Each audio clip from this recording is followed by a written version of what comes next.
Amis du soir, bonsoir. Je vais commencer ma vidéo avec une petite séance de relaxation.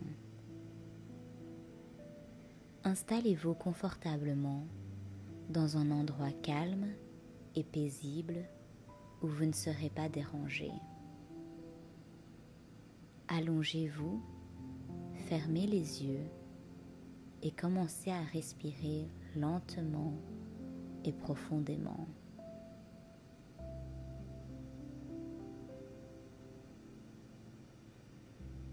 Prenez quelques instants pour vous concentrer sur votre respiration.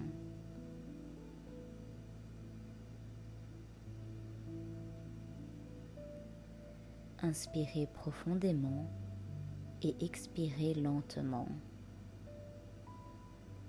Sentez l'air frais entrer dans vos poumons et l'air chaud sortir de votre bouche.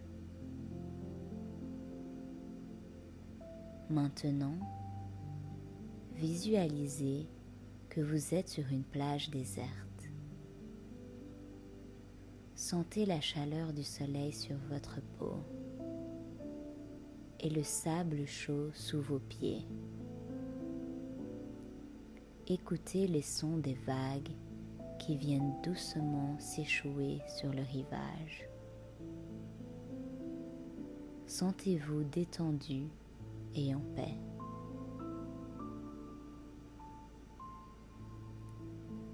Laissez toutes vos tensions, vos soucis et vos préoccupations s'évanouir au fil de la marée.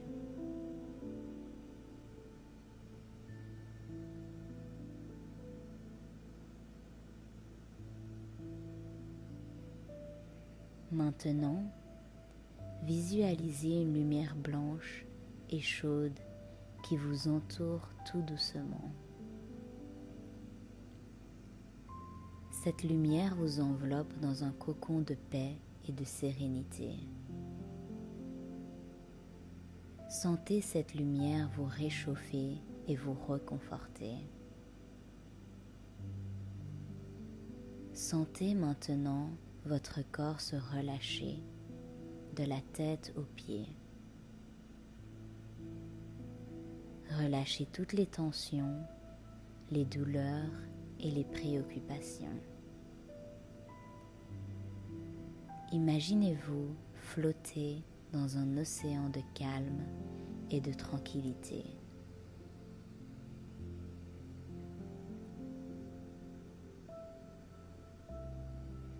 Sentez la paix intérieure qui vous envahit.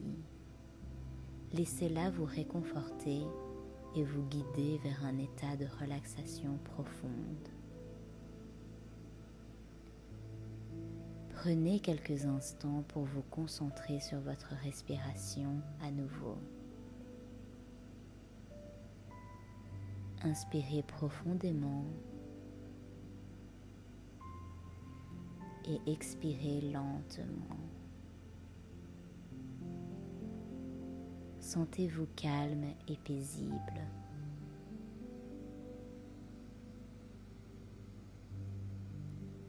Maintenant, imaginez que vous êtes en train de flotter sur un nuage doux et moelleux.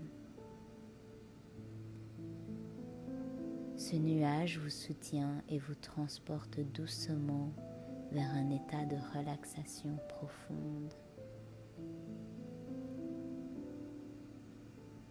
Sentez-vous enveloppé d'une sensation de bien-être et de tranquillité. Profitez de cette détente et de ce silence intérieur.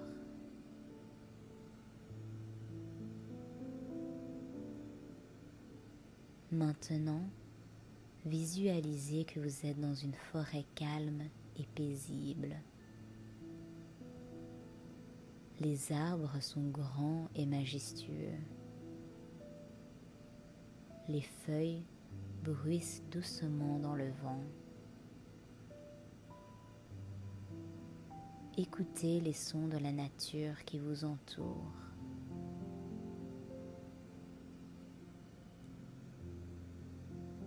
Sentez-vous en harmonie avec la nature qui vous entoure.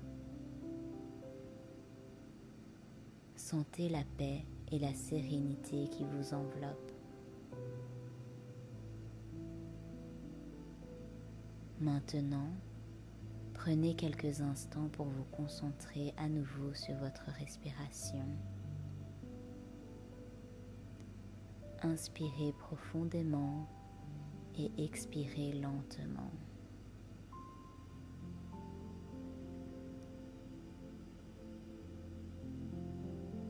Sentez-vous calme, détendu et en paix. Restez dans cet état de relaxation profonde afin de dormir paisiblement et longtemps.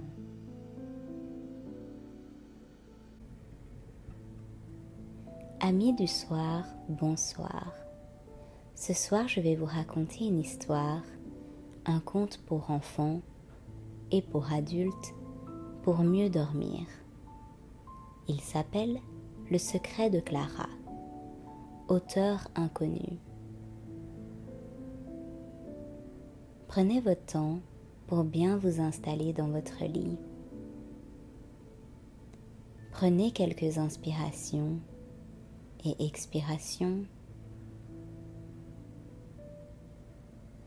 pour ralentir votre rythme et enlever tout le stress de la journée.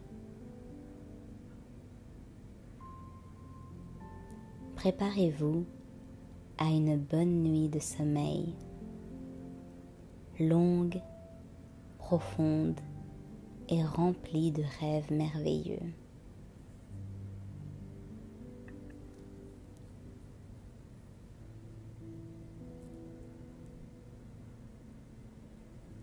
Il était une fois, dans un pays lointain, où vivent princesses et lutins, où les arbres sont bleus et le ciel aux couleurs des rires des enfants, une petite fille, Clara.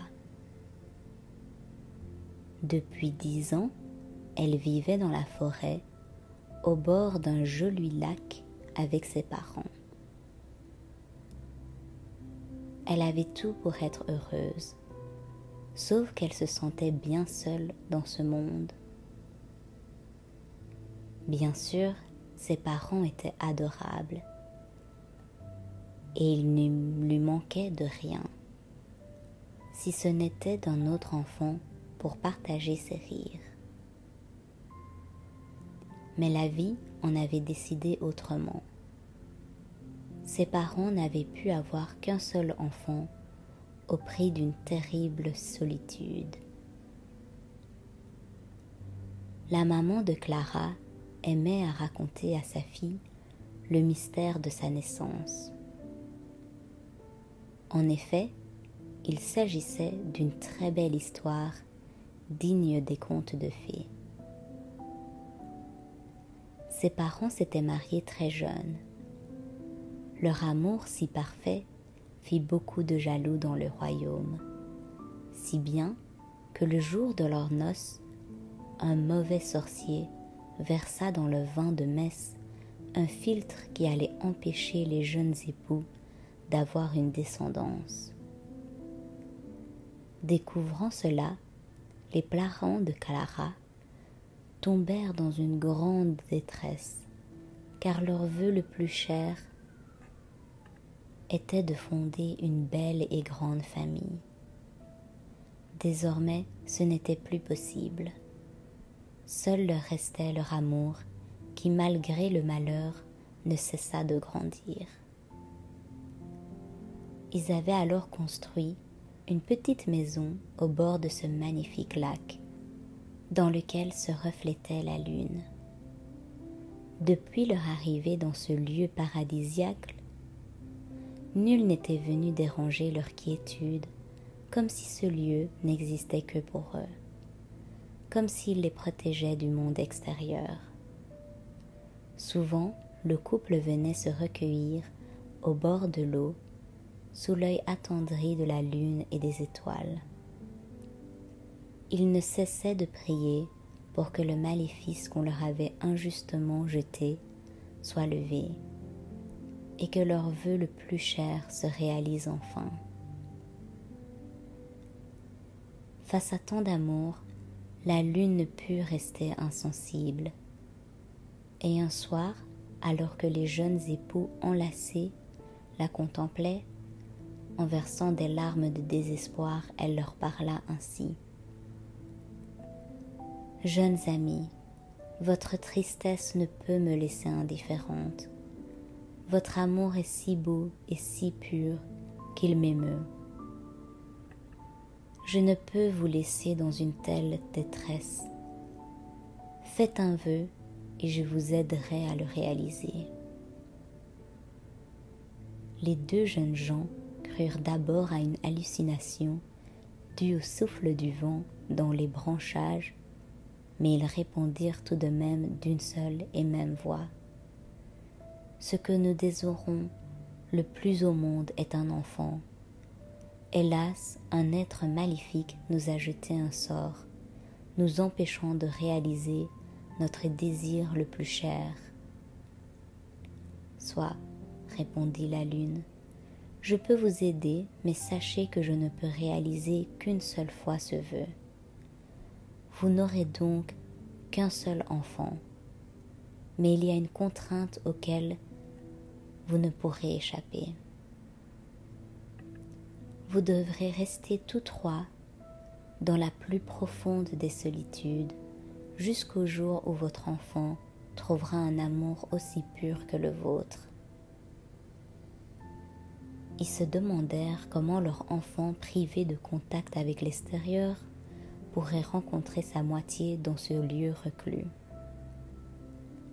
Mais la solitude ne les effrayait pas, car ils la connaissaient depuis plusieurs années maintenant, et ils savaient que grâce à leur amour, ils se sentiraient heureux. La lune continua donc. « Attendez la prochaine lune. » Cette nuit-là, déposez dans une fleur de nénuphar un mélange de vos larmes et quelques gouttes de la rosée du matin même. Placez ensuite cette fleur au centre de mon reflet, sans froisser la surface plane de l'eau. Au petit matin, vous serez alors parent d'une petite fille. Voilà encore une difficulté qui alerta le couple. Mais rien ne pouvait les détourner de leur désir le plus cher. Ils avaient 7 jours pour trouver une solution et ils ne reculeraient devant rien. C'est ainsi que naquit Clara, belle comme la lune, fragile comme une larme et légère comme un nénuphar. On pouvait voir sur le pouce droit de la petite fille un petit croissant de lune. Voilà pourquoi, depuis qu'elle savait marcher, la fillette aimait tant venir se recueillir au bord de ce lac en méditant sur le secret de sa naissance. Un jour, alors que Clara dormait à l'ombre d'un arbre, elle sentit une présence qui l'éveilla. De l'autre côté du lac, un enfant de son âge l'observait. Chose très étrange, car depuis son enfance, elle n'avait jamais rencontré personne en ce lieu à cause du pacte que ses parents avaient passé avec la lune. Dès que Clara se leva, le jeune garçon disparut dans la forêt. Très intriguée et folle de joie d'avoir enfin trouvé un compagnon de jeu, la jeune fille essaya de le retrouver, mais sans succès. Il s'était évanoui dans la nature. Qui était donc ce jeune garçon? Depuis cette fameuse fin d'après-midi de sa 12e année, Clara ne cessa de retourner à l'endroit où elle avait eu cette vision. Chaque fois, le cœur battant, en espérant revoir celui qui avait su éveiller en elle un sentiment étrange qu'elle ne connaissait pas. Chaque fois, elle rentrait chez elle le cœur lourd, de ne pas l'avoir revue. Ses parents s'inquiétaient car leur fille unique ne vivait plus qu'avec cette pensée. Elle était repliée sur elle-même et avait perdu sa bonne humeur. Pourtant, le jour de son 16e anniversaire, elle revint avec elle un sourire éclatant. En effet, fidèle à elle-même depuis 4 ans, assise sous le même arbre, elle avait revu le jeune homme encore plus beau et mystérieux que dans ses souvenirs. Cette fois, il s'était approché d'elle, s'était assis près d'elle, dans l'herbe, et lui avait avoué que pendant ces 4 ans, il n'avait cessé de l'observer, assise ici, sans venir lui parler, parce qu'il n'avait tout simplement jamais osé. Alors, il l'avait embrassée sur la joue, et puis il s'était en allé. Clara comprit alors qu'il était le prince charmant qu'elle attendait depuis toujours. Les parents, mis au courant par leur fille rayonnante, comprirent que les événements dont on leur avait parlé la lune 16 ans auparavant étaient en train de se réaliser et que le voile de leur solitude était sur le point de se lever. Le lendemain, Clara courut au lieu de rendez-vous, le cœur rempli d'impatience. Quand elle arriva, il était déjà là, les pieds dans l'eau. Clara quitta ses chaussures et vint s'asseoir tout près du garçon. Ils restèrent ainsi jusqu'à la nuit tombante. Lorsque la lune apparut dans l'eau, elle semblait leur sourire, et c'est à ce moment-là que Clara découvrit la petite cicatrice en croissant de lune sur le pouce gauche du jeune homme. Elle lui prit la main, et lorsque leurs pouces se joignirent, la lune apparut ronde et pleine. Les deux moitiés étaient alors réunies. Les deux jeunes amis se regardèrent et comprirent. Ils ne seraient jamais plus seuls, et leur bonheur rayonnerait à jamais sous l'œil protecteur de leur marraine, la lune.